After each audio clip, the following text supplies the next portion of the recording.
दोस्तों, यदि जीवन में हमेशा खुश रहना चाहते हो तो सिर्फ 2-3 मिनट लगेंगे इस कहानी को सुनने के लिए, और इस कहानी को सुनने के बाद आपकी जिंदगी में बड़ा परिवर्तन ना आए तो मुझे कहना। एक शख्स गाड़ी से उतरा और बड़ी तेजी से एयरपोर्ट में घुसा। जहाज उड़ने के लिए तैयार था। उसे किसी कॉन्फ्रेंस में पहुंचना था जो खास उसी के लिए आयोजित की जा रही थी। वह अपनी सीट पर बैठा और जहाज उड़ गया। अभी कुछ ही देर जहाज उड़ा था कि कैप्टन ने ऐलान किया, तूफानी बारिश और बिजली की वजह से जहाज का रेडियो सिस्टम ठीक से काम नहीं कर रहा, इसलिए हम करीबी एयरपोर्ट पर उतरने के लिए मजबूर हैं। जहाज उतरा। वह बाहर निकलकर कैप्टन से शिकायत करने लगा कि उसका एक मिनट कीमती है और होने वाली कॉन्फ्रेंस में उसका पहुंचना बहुत जरूरी है। पास खड़े दूसरे मुसाफिर ने उसे पहचान लिया और बोला, डॉक्टर पटनायक, आप जहां पहुंचना चाहते हैं टैक्सी द्वारा यहां से केवल 3 घंटे में पहुंच सकते हैं। उसने शुक्रिया अदा किया और टैक्सी लेकर निकल पड़ा। लेकिन ये क्या, आंधी, तूफान, बिजली, बारिश ने गाड़ी का चलना और मुश्किल कर दिया। फिर भी ड्राइवर चलता रहा। अचानक ड्राइवर को एहसास हुआ कि वह रास्ता भटक चुका है। नाउमीदों के उतार चढ़ाव के बीच उसे एक छोटा सा घर दिखा।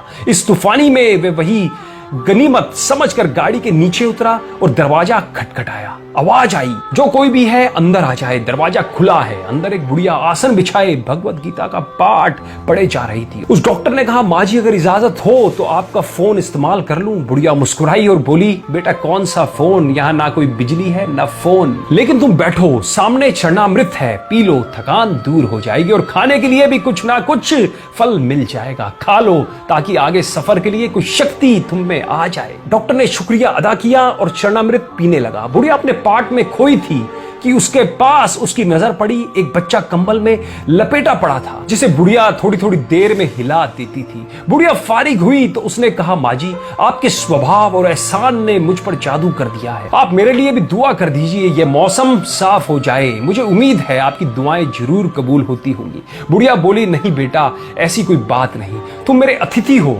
और अतिथि की सेवा ईश्वर का आदेश है। मैंने तुम्हारे लिए भी दुआ की है, परमात्मा का शुक्र है उसने मेरी हर दुआ सुनी है। बस एक दुआ और मैं उससे मांग रही हूँ, शायद जब वह चाहेगा उसे भी कबूल कर लेगा। कौन सी दुआ? डॉक्टर बोला। बुढ़िया बोली, ये जो 2 साल का बच्चा तुम्हारे सामने अधमरा पड़ा है मेरा पोता है, ना इसकी माँ जिंदा है और ना ही बाप। इस बुढ़ापे में इसकी जिम्मेदारी मुझ पर है। डॉक्टर कहते हैं इसे कोई खतरनाक रोग है जिसका वो इलाज नहीं कर सकते। कहते हैं एक ही नामवर डॉक्टर है। क्या नाम बताया था उसका? हाँ, डॉक्टर पटनायक नाम है उसका। वह इसका ऑपरेशन कर सकता है। लेकिन मैं ठहरी बुढ़िया, कहां उस डॉक्टर तक पहुंच सकती हूं? लेकर जाऊं भी तो पता नहीं वह देखने पर राजी भी होगा या नहीं। बस अब सब बंसी वाले से यही मांग रही थी कि वह मेरी मुश्किल आसान कर दे। डॉक्टर की आंखों से आंसुओं का सैलाब भर रहा था। वह भर्राई हुई आवाज में बोला, माई आपकी दुआ ने हवाई जहाज को नीचे उतार लिया, आसमान पर बिजलियां खुदवा दी, मुझे रास्ते